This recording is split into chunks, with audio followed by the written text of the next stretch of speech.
In this video, we're going to talk about the Lorentz factor, which is basically just a measurement of how much certain things change as you get really close to the speed of light. So this is used for relativistic equations, so relativistic speeds. We're used to seeing equations like E equals mc squared or momentum equals mass times velocity. Even if you've never taken a physics class, you've probably run into E equals mc squared. But this isn't actually the whole story here. It's actually E equals gamma mc squared, and we've got momentum equals gamma mass times velocity.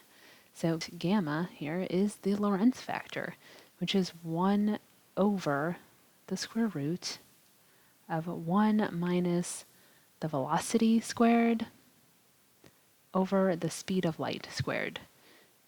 So at really low speeds, this is irrelevant, and we change our equations to E equals mc squared, or momentum equals mass times velocity. The Lorentz factor is also incredibly important when you want to figure out how much the length of something changes or how time dilation works. So the length to an observer is equal to the length of the object divided by the Lorentz factor. And the time for the observer that's stationary is equal to the Lorentz factor times the time that the object is experiencing. So let's take a look at what happens at normal everyday speeds. So when our velocity is much, much less than the speed of light, this term that the velocity over the speed of light is almost zero. So when you're dividing a small number by something on the order of 10 to the 8 meters per second, it becomes almost so close to zero that we just call it zero. And then what you're left with is 1 over the square root of 1 minus 0. So that's just going to be 1 over the square root of 1, or 1 over 1, or 1. And when you multiply anything by 1, it's just going to be itself. So that's how we end up with E equals mc squared, or momentum equals mass times velocity, or length equals length.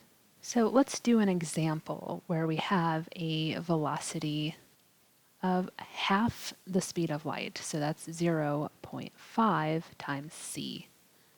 So how much would this change our equations? So the Lorentz factor is going to end up being 1 over the square root of 1 minus 0.5 times c over c. This whole thing is squared. So our c's are just going to cancel out, and we're just squaring 0.5. Of course, you can put in the actual speed and the actual speed of light, but when you have some percentage or some fraction of c, you can just use that, and the c's cancel out, and this becomes a little bit easier. So this is going to leave us with 1 over the square root of 1 minus 0.5 squared, which essentially is going to give us 1 over 0.75, take the square root, and that's 1.15.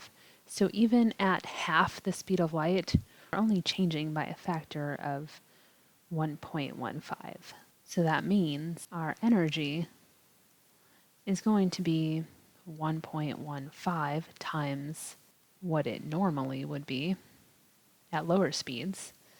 And same thing with momentum, 1.15 times classical momentum. And our time is only going to dilate by 1.15. However, length works a little differently. It's divided by this factor.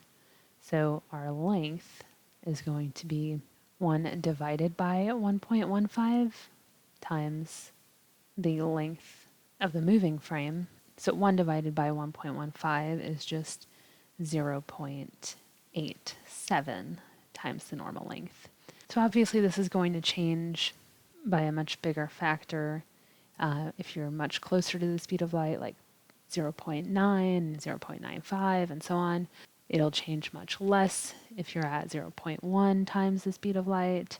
So this video was basically just to review how the Lorentz factor works and how it changes things, and why it's not important at really low speeds.